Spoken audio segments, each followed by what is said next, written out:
चलो तो आज हम शुरू करते हैं नेक्स्ट क्लास। ठीक है, तो इसमें है कि आउटपुट डिवाइसेस के बारे में हम पढ़ेंगे। पहले पढ़ा था इनपुट डिवाइसेस के बारे में, अब इस बार पढ़ेंगे आउटपुट डिवाइसों के बारे में, कौन कौन सी आउटपुट डिवाइस होती है। जैसे कि मॉनिटर है, मॉनिटर जैसे मॉनिटर आउटपुट डिवाइस इसलिए है क्योंकि मॉनिटर पर हम कोई चीज़ देखते हैं। यानी कि ये मॉनिटर है, इस पर कोई भी ABCD लिखा है। ठीक है, ABCD लिखा है मॉनिटर। अब ये आप सोचोगे कि आउटपुट कैसे, तो आउटपुट ये है कि हम यहाँ बैठे हैं, मॉनिटर को हाथ भी नहीं लगाया है, लेकिन फिर भी मॉनिटर से हमें कुछ चीज़ें दिखी हैं और उनको देखकर हम पहचान गए हैं कि ए लिखा है, बी लिखा है, सी लिखा है। यानी कि मॉनिटर के द्वारा हमको कोई चीज़ प्राप्त हुई है। जब हमको कुछ प्राप्त हुई, इसका मतलब मॉनिटर हमको कुछ चीज़ दे रहा है, ना कि ले रहा है। ठीक है, तो यही है मॉनिटर आउटपुट डिवाइस। ठीक है, मॉनिटर के अंदर BDU होता है, TFT या CRT, LCD या LED, ये कई टाइप के होते हैं। ठीक है, अब BDU विजुअल डिस्प्ले यूनिट, इसकी फुल फॉर्म पूछी जा सकती है कि VDU की फुल फॉर्म क्या है, तो VDU की फुल फॉर्म है विजुअल डिस्प्ले यूनिट। ठीक है, उसके बाद आता है CRF कैथोड रे ट्यूब। ठीक है, कैथोड रे ट्यूब इसका फुल फॉर्म है। LCD की फुल फॉर्म है लिक्विड क्रिस्टल डिस्प्ले, ये काफ़ी बार आता है, लिक्विड क्रिस्टल डिस्प्ले। ठीक है, ये क्वेश्चन नंबर 3 है। उसके बाद TF की फुल फॉर्म है thin film transistor, thin film transistor. उसके LED लाइट एमिटाइड और डायोड। ठीक है, ये फुल फॉर्म आप याद रखना क्योंकि फुल फॉर्म बहुत ज़्यादा आ जाती हैं कभी कभी एक एक नंबर की। तो फिर से देख लो, video visual display unit, CRF cathode ray tube, LCD liquid crystal display, LED light emitted diode. अब आते हैं प्रिंटर। देखो, दूसरा है प्रिंटर, तीसरा है प्लॉटर, चौथा है प्रोजेक्टर स्क्रीन, पांचवा स्पीकर, छठा है कार्ड रीडर और सातवां है टेप राइडर। एक एक बार एक एक करके सबको पढ़ेंगे। टाइप राइटर, टाइप राइटर दो टाइप के होते हैं, एक तो क्षमता के आधार पर, दूसरा होता है कार्य करने के तरीके के आधार पर। अब पहले तो प्रिंटर देखो, प्रिंटर आउट आउट डिवाइस क्यों है, आउटपुट डिवाइस क्यों है। देखो, प्रिंटर में हमने कोई चीज़, प्रिंटर हमको कोई भी चीज़ देता है। यानी कि हमने यहाँ पे में कागज़ लगाया और प्रिंटर ने हमको कागज़ पर दे दिया। यानी कि प्रिंटर पर बहुत सारी चीज़ें लिख कर आ गई कागज़ पर, तो वो उसने हमको दिया है। वैसे प्लॉटर है, प्रोजेक्टर स्क्रीन, कोई भी स्क्रीन लगी है, हम यहाँ बैठे हैं और हम उस स्क्रीन को देख रहे हैं, तो इसको हमको क्या मिल रहा है, आउटपुट मिल रहा है। स्पीकर, स्पीकर रखा है और उसमें छोटे छोटे छेद हैं और हम अब देखते हैं कि हम यहाँ बैठे हैं, हमारे कान लगे हैं, और तो और स्पीकर हमें कुछ सुना रहा है, यानी कि हमको कुछ दे रहा है। ठीक है, वैसे ही कार्ड रीडर और टेप राइटर भी सेम ऐसे ही है। ठीक है, यानी कि जो चीज़ हमें कुछ दे वही आउटपुट डिवाइस है। प्रिंटर दो टाइप के होते हैं, क्षमता के आधार पर और कार्य करने के तरीके के आधार पर। क्षमता के आधार पर ये तीन टाइप के होते हैं, कैरेक्टर प्रिंटर, लाइन प्रिंटर और पेज प्रिंटर। और कार्य करने के आधार पर ये दो टाइप के बढ़ जाते हैं, इम्पैक्ट और non impact. Impact printer dot matrix और डेजी व्हील प्रिंटर होते हैं, और non impact printer thermal inkjet और लेजर, थर्मल इंकजेट और लेजर। ठीक है, ओके, फिर से देख लो, क्षमता के आधार पर तीन, कैरेक्टर प्रिंटर, लाइन प्रिंटर और page printer. Character, line, page, क्षमता के आधार पर। ठीक है, और कार्य करने के तरीके के बाद impact printer, non impact printer. और इम्पैक्ट प्रिंटर पूछा जाए तो ये दो टाइप के होते हैं, डॉट मैट्रिक्स और डेजी व्हील। और नॉन इम्पैक्ट थर्मल इंकजेट और लेजर। लेजर प्रिंटर आप काफ़ी ज़्यादा देखते हो। उसके बाद आता है पार्ट्स ऑफ कंप्यूटर। ठीक है, कंप्यूटर के पार्ट्स देखो, सिस्टम, सॉफ्टवेयर, एप्लीकेशन और यूटिलिटी। अब पार्ट्स ऑफ कंप्यूटर के बारे में देखेंगे, सॉफ्टवेयर के बारे में। सॉफ्टवेयर, कंप्यूटर के अंतर्गत विभिन्न प्रकार के प्रोग्रामों के समूह को जिसके द्वारा कंप्यूटर के सभी कार्यों को नियंत्रित किया जाता है, सॉफ्टवेयर कहलाता है। नियंत्रित किया जाता है, ये क्वेश्चन नंबर 16 बन सकता है। क्वेश्चन 16 ऐसा बन सकता है कि ऐसा कौन सा पार्ट है कंप्यूटर का जो कंप्यूटर के कार्यों को यानी कि प्रोग्रामों को नियंत्रित करता है? तो वो होता है सॉफ्टवेयर। सॉफ्टवेयर प्रोग्राम ऐसा है कि जो कंप्यूटर के कार्यों को नियंत्रित करता है, सॉफ्टवेयर कहलाता है। सॉफ्टवेयर को हम टच नहीं कर सकते। सॉफ्टवेयर यूजर तथा हार्डवेयर के बीच के संबंध स्थापित करता है। यूजर और हार्डवेयर के बीच के संबंध को स्थापित करता है सॉफ्टवेयर। क्वेश्चन में ऐसा पूछा जाता है कि सॉफ्टवेयर को हम टच कर सकते हैं या नहीं। तो सॉफ्टवेयर को हम टच नहीं कर सकते हैं। ठीक है। क्वेश्चन ऐसा पूछा जा सकता है कि कंप्यूटर का कौन सा पार्ट है जो कंप्यूटर के प्रोग्रामों को नियंत्रित करता है। ठीक है, आ जाएगा ऑप्शन में सब सॉफ्टवेयर, हार्डवेयर, यूटिलाइजर या इनमें से कोई नहीं। तो आप सॉफ्टवेयर पर टिक करोगे क्योंकि सॉफ्टवेयर ही ये कंट्रोलर होता है। ठीक है, सॉफ्टवेयर 3 टाइप के होते हैं: system software, application software, utility. ठीक है। क्वेश्चन पूछा जाता है कि सॉफ्टवेयर कितने टाइप के होते हैं। तो सॉफ्टवेयर 3 टाइप के होते हैं: system software, application software, utility. देखो, सिस्टम सॉफ्टवेयर कंप्यूटर, एप्लीकेशन जो छोटे छोटे एप्लीकेशन होते हैं यानी कि ऐप जिसको बोलते हो। देखते हैं सिस्टम सॉफ्टवेयर के बारे में। सिस्टम सॉफ्टवेयर बेसिक वर्क के लिए होता है, जिसके ऐसे सॉफ्टवेयर जो कंप्यूटर के बेसिक कार्यों को नियंत्रित करने के लिए प्रयोग किए जाते हैं तथा यह कंप्यूटर के लिए अनिवार्य होते हैं। मतलब ऐसे सॉफ्टवेयर जो कंप्यूटर के बेसिक कार्यों को करने के लिए प्रयोग किए जाते हैं तथा ये कंप्यूटर के लिए अनिवार्य होते हैं। क्वेश्चन ऐसा पूछा जाता है कि सॉफ्टवेयर का ऐसा कौन सा पार्ट है, यानी ऐसा कौन सा प्रकार है जो जो कंट्रोल करता है, मतलब जो बेसिक कार्यों को कंट्रोल करता है यानी बेसिक वर्क्स कंट्रोल करता है। तो होता है सिस्टम सॉफ्टवेयर। यानी कि कंप्यूटर में एक सिस्टम अपडेट किया जाता है, तो सिस्टम अपडेट यही सॉफ्टवेयर होता है, यानी कि सॉफ्टवेयर अपडेट किया जाता है। टाइप ऑफ सिस्टम सॉफ्टवेयर, जिसके type of system software operating language processor, operating system language processor. ठीक है, ये 2 टाइप के होते हैं। क्वेश्चन पूछा जाता है कि सिस्टम सॉफ्टवेयर कितने टाइप के होते हैं। सिस्टम सॉफ्टवेयर 2 टाइप के होते हैं। ठीक है, कौन कौन से? ऑपरेटिंग सिस्टम और लैंग्वेज प्रोसेसर। ऑपरेटिंग सिस्टम देखो, विंडोज 98, विंडोज एक्सपी 7.8, 10। ठीक है, लिनक्स, यूनिक्स, माउस। ठीक है, ये सब जो विंडोज होती है ना, ये सब ऑपरेटिंग सिस्टम के अंतर्गत आती हैं। और लैंग्वेज प्रोसेसर के अंतर्गत देखते हैं। ठीक है, ये होता है सोर्स कोड, ऑब्जेक्ट कोड, यानी कि सोर्स कोड को ऑब्जेक्ट कोड में कन्वर्ट करता है लैंग्वेज सॉफ्टवेयर। ठीक है, और कैसे करता है? इसमें लगा होता है असेंबलर, कंपाइलर और इंटरप्रेनर। ये 3 टाइप के होते हैं जो ऑब्जेक्ट कोड या इन सबको कन्वर्ट करता है। अब आते हैं एप्लीकेशन सॉफ्टवेयर या ऐप। ऐसे सॉफ्टवेयर जो कंप्यूटर को चलाने के लिए अनिवार्य नहीं होते, लेकिन उसे हम अपनी आवश्यकता के लिए अनुरूप प्रयोग करते हैं। जैसे कि हम अपने मोबाइल में कुछ ऐप डाउनलोड करते हैं और उन ऐप्स को जब हम वो ज़रूरी नहीं लगते तो उन ऐप को हम डिलीट कर देते हैं। तो वही एप्लीकेशन सॉफ्टवेयर हैं। और सिस्टम सॉफ्टवेयर भी हैं कि अगर किसी मोबाइल में उसका सॉफ्टवेयर अब नहीं है तो वो मोबाइल यूज नहीं हो सकता। यानी कि वो बहुत ही ज़्यादा ज़रूरी है, लेकिन एप्लीकेशन सॉफ्टवेयर इतना ज़रूरी नहीं है, वो हम अपनी आवश्यकता के अनुसार उसको डाउनलोड करते हैं। ठीक है, यूज व्हेन यू नीड। ठीक है, word processor software, power point, spreadsheet, adobe reader या एडोब फोटोशॉप, गेमिंग या वेब ब्राउज़र। ये जो भी है ना, हम अपनी आवश्यकता अनुसार इसे डाउनलोड भी कर सकते हैं और डिलीट भी कर सकते हैं। अब आते हैं यूटिलिटी सॉफ्टवेयर। ऐसे सॉफ्टवेयर जो कंप्यूटर के अंतर्गत हम सही प्रकार से कार्य करने के लिए मार्गदर्शन प्रदान करता है, यूटिलिटी सॉफ्टवेयर कहलाता है। जैसे कि यूटिलिटी सॉफ्टवेयर वे होते हैं जो हमको टाइम टू टाइम हमको गाइडेंस देते रहते हैं। ठीक है, कि सॉफ्टवेयर अपडेट करना है या नहीं करना है। अपडेट के लिए आपका मतलब आपका कभी भी ऐसा आता है नोटिफिकेशन कि आपका सॉफ्टवेयर कमज़ोर हो रहा है, कृपया करके सॉफ्टवेयर को दोबारा से अपडेट करें।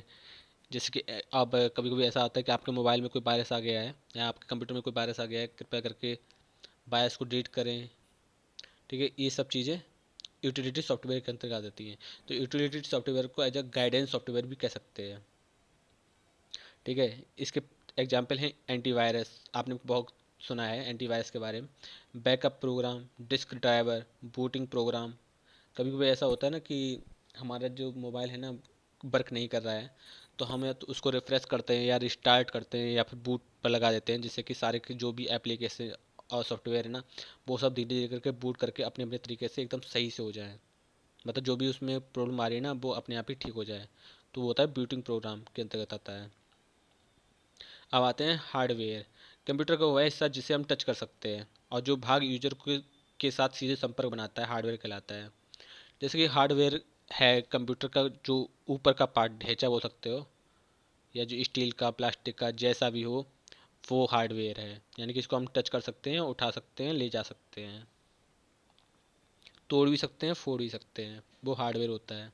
सॉफ्टवेयर को ना तोड़ सकते हो ना फोड़ सकते हो, बस ख़राब कर सकते हो। कंप्यूटर का वो ऐसा जिसे हम टच कर सकते हैं और जो भाग यूजर का सीधे संपर्क में बनाता है हार्डवेयर कहलाता है। ठीक है, क्वेश्चन नंबर पूछा जाता है कि कंप्यूटर का ऐसा कौन सा पार्ट है जिसको हम टच कर सकते हैं, तो कंप्यूटर का ऐसा पार्ट है हार्डवेयर जिसको हम टच कर सकते हैं।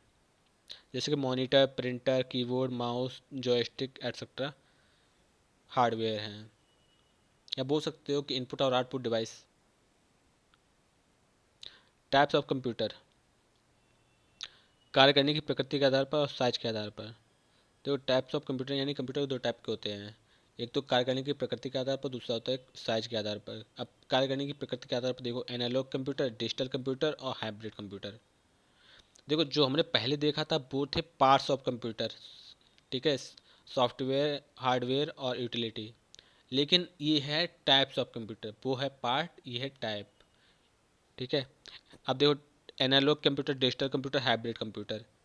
और साइज के आधार पर mini computer, micro, mainframe computer और सुपर कंप्यूटर, जो आज प्रेजेंट टाइम में चल रहा है। ठीक है, क्वेश्चन ऐसा होता है कि कार्य करने की प्रकृति के आधार पर कंप्यूटर कितने प्रकार के होते हैं, तो कार्य करने की प्रकृति के आधार पर कंप्यूटर तीन प्रकार के होते हैं, एनालॉग, डिजिटल और हाइब्रिड। ठीक है, एनालॉग की वॉच देखी होंगी, डिजिटल कंप्यूटर और हाइब्रिड दोनों मिक्स। साइज मिनी, माइक्रो और मैन फ्रेम और सुपर कंप्यूटर। अब देखो कार्य करने के तरीके के आधार पर देखते हैं कंप्यूटर कितने। एनालॉग कंप्यूटर ऐसी डिवाइस जिसमें बहुत ही इकाइयाँ मापी जाती हैं, एनालॉग कंप्यूटर या डिवाइस कहलाते हैं। जैसे साधारण घड़ी, थर्मामीटर, हमने पहले ही बताया कि घड़ी जो आजकल की चल रही हैं वो सब एनालॉग कंप्यूटर के अंतर्गत आता है। जैसे कि घड़ी है, उसमें टाइम भी दिखने लगा है और उसमें कॉल भी होने लगी है। अगर आपके मोबाइल में कोई किसी ने कॉल की है तो आपकी घड़ी में हिसाब से दिखाई देता है ये ये पर्सन आपको कॉल कर रहा है। ठीक है, तो वो एनालॉग कंप्यूटर के अंतर्गत आ जाएगा क्योंकि उसमें भी सॉफ्टवेयर पड़ा होता है। ठीक है, डिजिटल कंप्यूटर ऐसी डिवाइस जिसमें जीरो और एक का प्रयोग किया जाता है, डिजिटल कंप्यूटर कहलाता है। यानी डिजिटल कंप्यूटर वो वाले होता है जिसमें जीरो और एक का प्रयोग होता है। Computer, smartphone, digital watch etcetera digital computer. कहते हैं ना डिजिटल घड़ी। देखो डिजिटल घड़ी डिजिटल कंप्यूटर के अंतर्गत आएगा। और एनालॉग कंप्यूटर वो होता है जिसमें कि सिर्फ टाइम दिखाई देता है, ये उससे ये साधारण घड़ी होती है, नॉर्मल वॉच। और डिजिटल वॉच वो वाली होती है जिसमें कि कॉल भी आप कर सकते हो। एनालॉग कंप्यूटर के अंतर्गत कॉल वॉल नहीं होगी, मतलब आपको बस टाइम ही दिखा दी जाएगी। जैसे कि बचपन में आप देखते हो लुप दुम वाली घड़ी होती है, वो एनालॉग कंप्यूटर के अंतर्गत आती है। वही आप लुप दुम से ही याद रखो, लुप दुम वाली घड़ी एनालॉग कंप्यूटर। और जो आपको टाइम बोल के भी दिखा दे या उस चीज़ पर आप कॉल कर सको वो डिजिटल कंप्यूटर।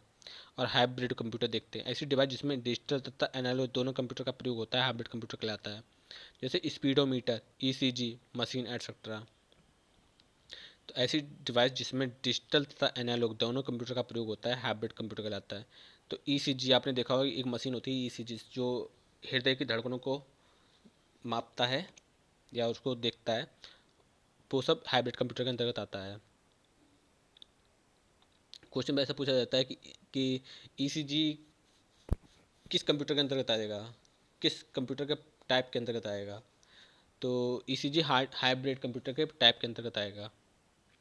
साइज के आधार पर देखते हैं, माइक्रो, मिनी। माइक्रो कंप्यूटर इसका विकास 1970 में हुआ था। इसमें एक प्रोसेसर लगा होता है तथा इसका प्रयोग घर में, स्कूलों में, ऑफिस में तथा पर्सनल तौर पर किया जाता है। जैसे लैपटॉप सन 1981 में एडम आसवर्न द्वारा किया गया था लैपटॉप का प्रयोग, यानी लैपटॉप का आविष्कार। ठीक है। क्वेश्चन ऐसा पूछा जाता है कि लैपटॉप का आविष्कार किसने किया था। लैपटॉप का आविष्कार एडम एस ऑसबर्न ने किया था। ध्यान रखना है, एडम ऑसबर्न ने लैपटॉप का आविष्कार किया था। कब किया था? 1981 में। ठीक है। माइक्रो कंप्यूटर के अंतर्गत कितने प्रोसेसर होते हैं? माइक्रो कंप्यूटर के अंतर्गत कितने प्रोसेसर होते हैं? माइक्रो कंप्यूटर के अंतर्गत एक प्रोसेसर होता है। ठीक है। ऐसा कौन सा कंप्यूटर है जो घर में और स्कूलों में पर्सनल तौर पर यूज होता है? वो होता है माइक्रो कंप्यूटर, और जिसको लैपटॉप भी बोल सकते हो। मिनी कंप्यूटर देखते हैं। 1960 के दशक में बनने वाला ये कंप्यूटर आकार में लगभग माइक्रो कंप्यूटर के बराबर होते हैं, लेकिन इसमें एक से अधिक प्रोसेसर का प्रयोग होता है।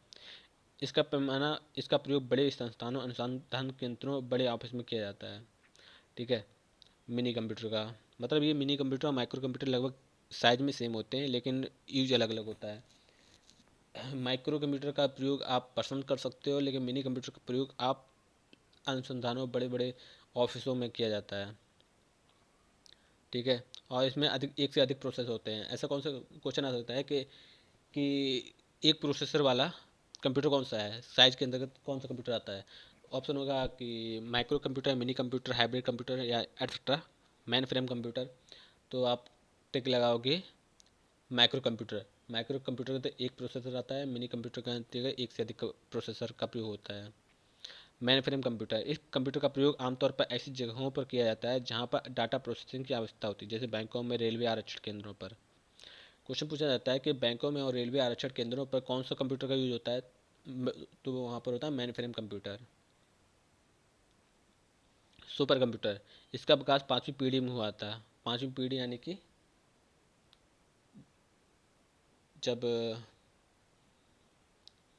BCL, UVCL इनका प्रयोग होने लगा था कंप्यूटर में। यह कंप्यूटर सर्वाधिक शक्तिशाली, सर्वाधिक महंगा और बाहरी प्रोसेसिंग द्वारा होता था। इसका प्रयोग अंतरिक्ष अनुसंधान केंद्रों में होने लगा था। ठीक है। सुपर कंप्यूटर का प्रयोग अंतरिक्ष अनुसंधान केंद्रों पर होता है ज़्यादातर। विश्व का पहला सुपर कंप्यूटर है रे 1। क्वेश्चन पूछा जाता है कि विश्व का पहला कंप्यूटर कौन सा है, सुपर कंप्यूटर कौन सा है? तो विश्व का सबसे पहला सुपर कंप्यूटर रे 1 है। विश्व का वर्तमान में सुपर कंप्यूटर सुमित है। और भारत का पहला सुपर कंप्यूटर है परम। परम काफ़ी आप नाम सुना होगा। भारत का पहला सुपर कंप्यूटर है। और विश्व का वर्तमान में सुपर कंप्यूटर है सुमित। ठीक है, या समित बोल सकते हो। वर्तमान में भारत का सुपर कंप्यूटर है प्रत्यूष। भारत का पहला सुपर कंप्यूटर परम है, लेकिन वर्तमान में भारत का सुपर कंप्यूटर प्रत्यूष है। अब विश्व का सुपर कंप्यूटर रे 1 था। कंप्यूटर की स्पीड हर्ट्ज में नापी जाती है और सुपर कंप्यूटर की स्पीड पेटाफ्लॉप्स में मापी जाती है। ठीक है। अब ये है कंप्यूटर और सुपर कंप्यूटर के बीच की बहस, यानी कि कंप्यूटर की स्पीड हर्ट्ज में और सुपर कंप्यूटर की पेटाफ्लॉप्स में नापी जाती है। तो क्वेश्चन ऐसा पूछा जाता है कि कंप्यूटर की स्पीड किस में नापी जाती है? हर्ट्ज में। सुपर कंप्यूटर की स्पीड पेटाफ्लॉप्स में। अब देखते हैं कंप्यूटर लैंग्वेज। तो कंप्यूटर की 3 लैंग्वेज होती हैं, मशीन लैंग्वेज, असेंबली लैंग्वेज और HLL, हाई लेवल लैंग्वेज। ठीक है। मशीन लैंग्वेज में 0 से 1 अंक का प्रयोग होता है। असेंबली लैंग्वेज में कोडिंग भाषा होती है। ठीक है, जैसे कि को, अब एडिशन है तो एडिशन को ऐड लिख सकते, ऐड क्लिक करोगे ना तो ऐड हो जाएगा, एडिशन हो जाएगा। HLL ये प्रोग्राम बनाने में किया जाता है। ठीक है। क्वेश्चन ऐसा पूछा जाता है कि मशीन लैंग्वेज में कौन सी भाषा का प्रयोग होता है? तो मशीन लैंग्वेज में 0 से 1 करेक्टर आते हैं, गणित की संज्ञाएँ होती हैं। असेंबली लैंग्वेज में कोडिंग होती है और HLL में प्रोग्रामों को बनाने में किया जाता है। अब देखते हैं मशीन लैंग्वेज। यह भाषा कंप्यूटर द्वारा बिना किसी रूप में परिवर्तन किए स्वीकार की जाती है। मशीनी भाषा को 0 से 1 के रूप में लिखा जाता है। असेंबली लैंग्वेज, इसे लो लेवल लैंग्वेज भी कहा जाता है। यह कोड के रूप में लिखी जाती है, जैसे एडिशन के लिए ऐड, रीनेम के लिए रैन इत्यादि। इसे मशीन रूप में परिवर्तन के लिए असेंबली लगा होता है। क्वेश्चन पूछा जाता है कि एडिशन को ऐड में परिवर्तन करने के लिए क्या लगाया जाता है कंप्यूटर में? तो एडिशन को ऐड में कन्वर्ट करने के लिए असेंबलर का प्रयोग होता है। ठीक है। अब जाते हैं सोर्स प्रोग्राम को असेंबलर के द्वारा ऑब्जेक्टिव कोड या प्रोग्राम में कन्वर्ट कर दिया गया। असेंबली लैंग्वेज को असेंबलर के द्वारा मशीनी लैंग्वेज में परिवर्तित कर दिया गया। अब HLL देखते हैं, हाई लेवल लैंग्वेज।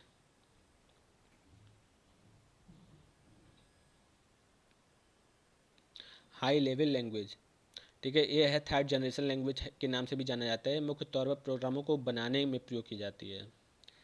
इसे थर्ड जनरेशन लैंग्वेज के नाम से जाना जाता है, HLL high level language.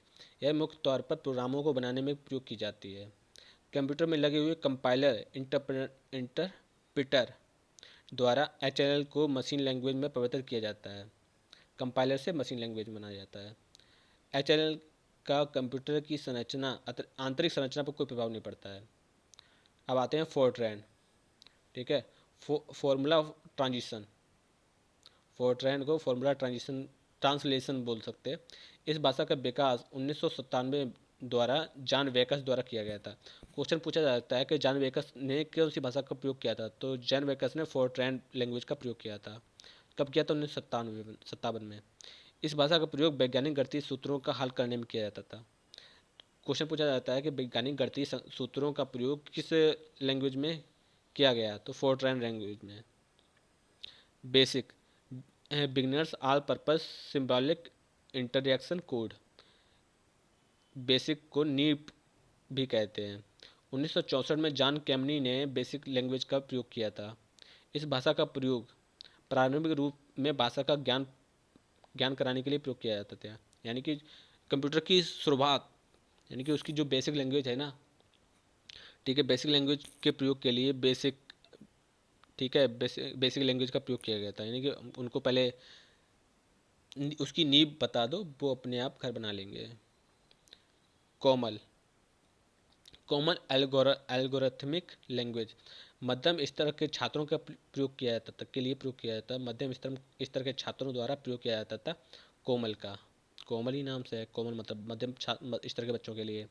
Prologue programming language 1973 में फ्रांस में विकास किया गया था। इस भाषा में कृत्रिम बुद्धिमत्ता तथा तार्किक योग्यता में प्रयोग होती है। कृत्रिम बुद्धिमत्ता और तार्किक योग्यता, ठीक है, यानी कि ये है आर्टिफिशियल ब्रेन और लॉजिकल रीजनिंग, दोनों का प्रयोग प्रोलॉग में किया जाता है, प्रोग्रामिंग लैंग्वेज। ठीक है, जैसे कि आप देख सकते हो कि आप चेस खेलते हैं ना कंप्यूटर के साथ, ठीक है, तो वो उसमें पहले से ही प्रोग्राम किया गया है और उसको आप अच्छे से खेलते हो। आपको ऐसा लगता है कि सामने कोई बैठा है, लेकिन सामने कोई बैठा नहीं, वो कंप्यूटर के द्वारा उसमें पहले से ही प्रोग्राम किया गया है। तो वो कौन किस लैंग्वेज पर आधारित है? प्रोलॉग लैंग्वेज के आधार पर। इसका विकास कब हुआ था? 1973 में फ्रांस में विकास हुआ था।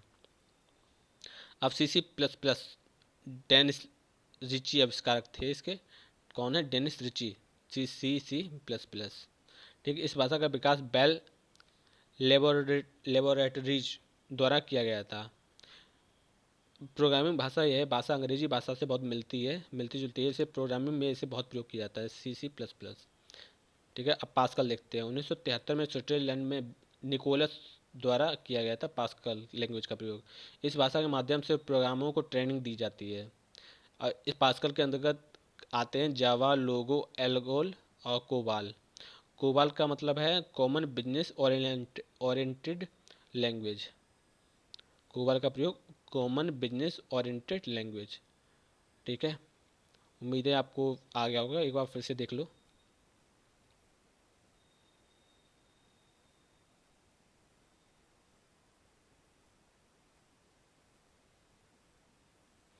Output device monitor, printer, plotter, projector, screen, speaker, यानी कि जो चीज़ हमको बाहर से प्राप्त होती हैं, जिसको हमें टच करने की आवश्यकता नहीं होती और हमको वो प्राप्त हो जाती है, तो वही है आउटपुट डिवाइसेस, ठीक है। अब प्रिंटर के बारे में देखते हैं। प्रिंटर दो टाइप के होते हैं, क्षमता के आधार पर और कार्य करने के तरीके के आधार पर, ठीक है। कार्य करने के तरीके, क्षमता के आधार पर तीन टाइप के होते हैं कि करेक्टर प्रिंटर, लाइन प्रिंटर और पेज प्रिंटर। और कार्य करने की क्षमता के आधार पर इम्पैक्ट और नॉन इम्पैक्ट। इम्पैक्ट में आता है डार्ट मैट्रिक्स और डेजी व्हील, और नॉन इम्पैक्ट में आएगा थर्मल, इंकजेट और लेजर, ठीक है। अब आते हैं पार्ट्स। कंप्यूटर के पार्ट्स है सिस्टम सॉफ्टवेयर, एप्लीकेशन सॉफ्टवेयर और यूटिलिटी, ठीक है। पार्ट्स ऑफ कंप्यूटर में सिस्टम सॉफ्टवेयर, यानी कि सॉफ्टवेयर के अंतर्गत विभिन्न प्रकार के प्रोग्रामों के समूह को जिसके द्वारा कंप्यूटर के सभी कार्यों को नियंत्रित किया जाता है, सॉफ्टवेयर कहलाता है। सॉफ्टवेयर को हम टच नहीं कर सकते, इंपॉर्टेंट चीज़ ये है। सॉफ्टवेयर यूजर तथा हार्डवेयर के बीच के संबंध को स्थापित करता है, यानी कि दोनों के बीच के रिलेशन को स्थापित करता है सॉफ्टवेयर, ठीक है। अब सॉफ्टवेयर के प्रकार हैं सिस्टम सॉफ्टवेयर, एप्लीकेशन और यूटिलिटी, ठीक है। अब सिस्टम सॉफ्टवेयर देखते हैं। इसका कार्य होता है बेसिक कार्य। ऐसे सॉफ्टवेयर जो कंप्यूटर के बेसिक कार्य को नियंत्रित करने के लिए प्रयोग किए जाते हैं तथा कंप्यूटर के लिए अनिवार्य है। Types of system software, operating software और लैंग्वेज प्रोसेसर। ऑपरेटिंग सॉफ्टवेयर भी होते हैं जो भी विंडोज हैं, लिनक्स, यूनिक्स, ये सब ऑपरेटिंग सॉफ्टवेयर सिस्टम के अंतर्गत आता है। लैंग्वेज प्रोसेसर सोर्स कोड को असेंबलर के द्वारा ऑब्जेक्टिव कोड में या बाइनरी कोड में कन्वर्ट कर देना लैंग्वेज प्रोसेसर का कार्य है। एप्लीकेशन सॉफ्टवेयर ऐसे सॉफ्टवेयर जो कंप्यूटर के लिए चलाने के लिए अनिवार्य नहीं होते लेकिन उसे हम अपनी आवश्यकता के लिए अनुरूप करते हैं। यानी कि जब उसका प्रयोग हम एप्लीकेशन सॉफ्टवेयर का प्रयोग हम तब करते हैं जब हमें इसकी ज़रूरत होती है। ठीक है, जैसे कि word processing software, power point, spreadsheet, adobe reader, adobe Photoshop, gaming या वेब ब्राउजर। ठीक है, जितने भी ब्राउजर हैं इन सबको हम डाउनलोड कर सकते हैं, एडिट कर सकते हैं। यूटिलिटी सॉफ्टवेयर ऐसे सॉफ्टवेयर जो कंप्यूटर के अंतर्गत हम सही प्रकार से कार्य करने के लिए मार्गदर्शन प्रयोग करते हैं। यूटिलिटी सॉफ्टवेयर को एज अ गाइडेंस सॉफ्टवेयर भी कह सकते हैं, जैसे कि antivirus, backup program, disk driver, booting program, post, ये सब यूटिलिटी सॉफ्टवेयर के अंतर्गत आते हैं। अब आते हैं हार्डवेयर। हार्डवेयर का वैसा जिसे हम टच कर सकते हैं, जो भाग यूजर के साथ सीधे संपर्क बनाता है, हार्डवेयर कहलाता है। जैसे monitor, printer, keyboard, mouse, joystick etcetera. अब टाइप्स ऑफ कंप्यूटर देखते हैं। टाइप्स ऑफ कंप्यूटर कार्य करने की प्रकृति के आधार पर, साइज के आधार पर, साइज कार्य करने की प्रकृति के आधार पर एनालॉग, डिजिटल, हाइब्रिड, और साइज के आधार पर मिनी, माइक्रो, मेनफ्रेम और सुपर कंप्यूटर। अब कार्य करने के तरीके के आधार पर एनालॉग कंप्यूटर, डिजिटल कंप्यूटर। ठीक है, एनालॉग ऐसी डिवाइसेस जिसमें भौतिक इकाइयाँ मापी जाती हैं, एनालॉग कंप्यूटर डिवाइस कहते हैं, जैसे साधारण घड़ी। डिजिटल होता है इस डिवाइस जिसमें जीरो और एक का प्रयोग किया जाता है, डिजिटल कंप्यूटर कहलाता है, जैसे कि ठीक है, computer, smart watch, digital watch. Hybrid computer ऐसी ऐसी डिवाइसेस जिसमें डिजिटल तथा एनालॉग दोनों कंप्यूटर का प्रयोग होता है। हाइब्रिड कंप्यूटर जैसे स्पीडोमीटर, ईसीजी मशीन, एक्सेट्रा। अब साइज के आधार पर माइक्रो इसका विकास 1970 में हुआ था। इसमें एक प्रोसेसर लगा होता था तथा इसका प्रयोग घरों, स्कूलों, ऑफिस और पर्सनल तौर पर किया जाता है, जैसे लैपटॉप। लैपटॉप का आविष्कार एडम ऑसवर्ड ने किया था 1981 में। मिनी कंप्यूटर 1960 के दशक बनने में कंप्यूटर आकार में लगभग माइक्रो कंप्यूटर के बराबर होता है। माइक्रो कंप्यूटर के बराबर होता है, इसमें एक से अधिक प्रोसेसर का प्रयोग होता है। इनका उपयोग बड़े संस्थानों, अनुसंधान के बड़े ऑफिस में किया जाता है। मेन फ्रेम कंप्यूटर इस कंप्यूटर का प्रयोग आमतौर पर ऐसी जगहों पर प्रयोग किया जाता है जहां अधिक डाटा प्रोसेसिंग हो, जैसे कि बैंकों, रेलवे, आरक्षण केंद्रों पर।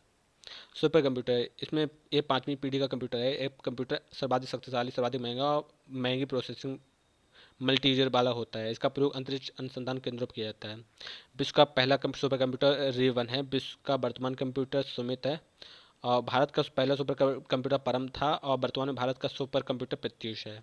कंप्यूटर की स्पीड हर्ट्ज में मापी जाती है और सुपर कंप्यूटर के पेट फ्लॉप्स में मापी जाती है। कंप्यूटर की स्पीड किस में मापी जाती है? हर्ट्ज में। सुपर कंप्यूटर की स्पीड पेटाफ्लॉप्स में। कंप्यूटर लैंग्वेज कंप्यूटर की 3 लैंग्वेज होती हैं, मशीन लैंग्वेज, असेंबली और HLL। ठीक है, मशीन लैंग्वेज में 01 टाइप की लैंग्वेज होती है और असेंबलर में कोडिंग, जैसे कि ऐड, सब्ट्रैक्ट, और HLL में प्रोग्राम बनाए जाते हैं। अब मशीन लैंग्वेज देखो, भाषा यह भाषा कंप्यूटर द्वारा किसी रूप में परिवर्तित किए बिना स्वीकार की जाती है। मशीन भाषा 0 से 1 के रूप में लिखी जाती है। असेंबली लैंग्वेज इसे लो लेवल लैंग्वेज भी कहते हैं। लो लेवल लैंग्वेज एक कोड के रूप में लिखी जाती है, जैसे एडिशन को ऐड, रीनेम को REN इत्यादि से मशीन में परिवर्तन करने के लिए असेंबलर लगाया जाता है। जैसे सोर्स प्रोग्राम को असेंबलर के द्वारा ऑब्जेक्ट कोड या प्रोग्राम में कन्वर्ट कर दिया जाता है, यानी असेंबली लैंग्वेज को असेंबलर के द्वारा मशीन लैंग्वेज में बदल दिया जाता है।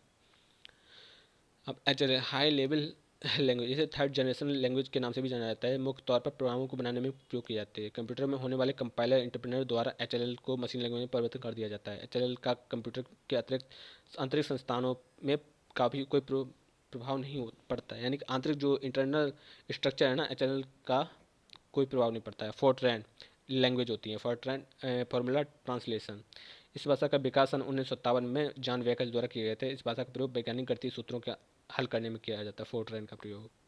बेसिक बिगनर्स आल पर्पज सिंबॉलिक इंटररिएक्शन कोड। ठीक है, आविष्कार किया था जॉन कैमरी ने। इस भाषा का प्रयोग प्रारंभिक रूप से भाषा का ज्ञान कराने के लिए प्रयोग किया जाता था। अब आते हैं कोमल कॉमन एल्गोरिथमिक लैंग्वेज, मध्यम स्तर के छात्रों के लिए प्रयोग होता है। प्रोलॉग प्रोग्रामिंग लैंग्वेज 1973 में फ्रांस में विकास किया है। यह भाषा कृत्रिम बुद्धिमत्ता तथा तार्किक युक्ता में प्रयोग किया जाता है, यानी कि आर्टिफिशियल एंड लॉजिकल ब्रेन के लिए प्रयोग होता है। C++ डैरिस रिच आविष्कारक थे। इस भाषा का प्रयोग बेल लेबोरेटरी द्वारा किया गया था। प्रोग्रामिंग भाषा, ये भाषा अंग्रेजी भाषा में बहुत मिली जुलती है, इसलिए प्रोग्राम में इसे बहुत प्रयोग किया जाता है। पास्कल देखते हैं। 1971 में स्विट्जरलैंड में निकोलस द्वारा इस भाषा का प्रयोग किया गया था। इस भाषा के माध्यम से प्रोग्रामों को ट्रेनिंग दी जाती है, जैसे जावा, लोगो, एल्गोल और कोबाल। कोबाल का मतलब होता है कॉमन बिजनेस ओरिएंटेड लैंग्वेज। ठीक है, तो आज के लिए इतना ही, देखते हैं नेक्स्ट क्लास में।